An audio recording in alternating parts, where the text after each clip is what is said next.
Hey, what's up guys, Clausnex here. Today I wanted to talk to you about working out for good posture. Now I already did a video a while back about posture. I'm going to try not to repeat myself, so if you want to click the link here and see that video before you watch this one, I advise you to do that. But nonetheless, this video should still be informative. So in my other video, I talked a little bit about why you might have bad posture, and one of the biggies is when you're sitting at a computer desk all day with your head out like this, right? Or in just the society we've been exposed to, we do a lot of lazy things. We do a lot of screen watching. We do a lot of indoor things, a lot of sitting. We don't do a lot of going outside or a lot of being physically active in general. And in the gym, right? I talked about this last video. A lot of these guys, they spend so much time working on their mirror muscles, chest, arms, shoulders. Chest starts to come out, arms start to come forward, right?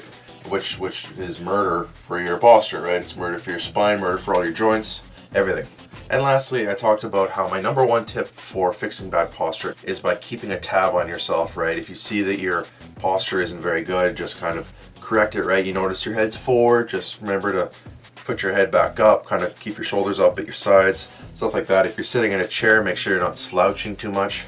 If you're picking something up, make sure you're doing it with good form, okay? Those are all some really good tips. But when it comes to working out in the gym, there's also a huge way that you can prevent having bad posture and prevent harming yourself in the future. Some of you may know this, some of you may not, but when you work out, you do a lot of pushing and a lot of pulling. For example, when you do a bench press, you're using your pecs and you're using your triceps. When you do that, you're pressing, okay? Both those muscles perform the pressing motion. And when you're doing a pull motion, we'll use the back for example, you do predominantly only pulling with the back. And what's the opposite of the triceps? The biceps.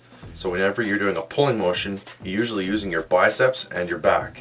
I mean, when you're doing a bicep curl, right? I don't know if you can see me, I'll go on my tiptoes. When you're doing a bicep curl, you're pulling the weight up.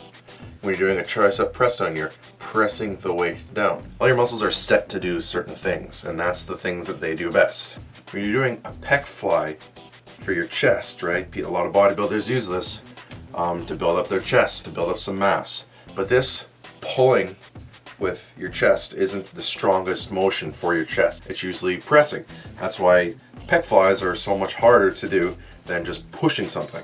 That being said, every time you go to the gym and you work out and you do a session of one muscle or another muscle, you're doing a lot of pushing and a lot of pulling.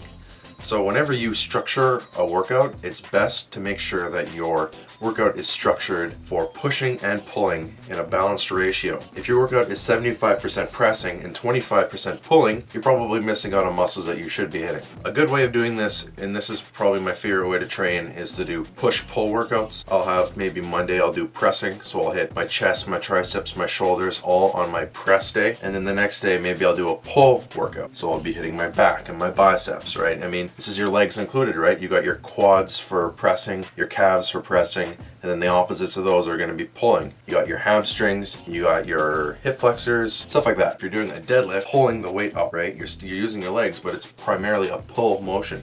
When you're doing a squat, you're pressing the weight up. That's where the most resistance is, in the press. So I mean, you got to think about those things too if you're going to include your legs in this. I tend to just leave my legs in a separate session. I'll go pull, press, maybe have a leg day, and then a core day. Because with your core, you don't primarily do any kind of pushing or pulling. I like to put that in a category on its own. If you do too much pushing in the gym and not enough pulling, your body's going to start adapting to this and start overdeveloping on the front of the body. If you do too much pulling, too much biceps, you might overdevelop your back. Then your chest is going to be higher than it should be. And then you're going to start curving in your lower spine back here. And it's all a domino effect that affects your posture, okay?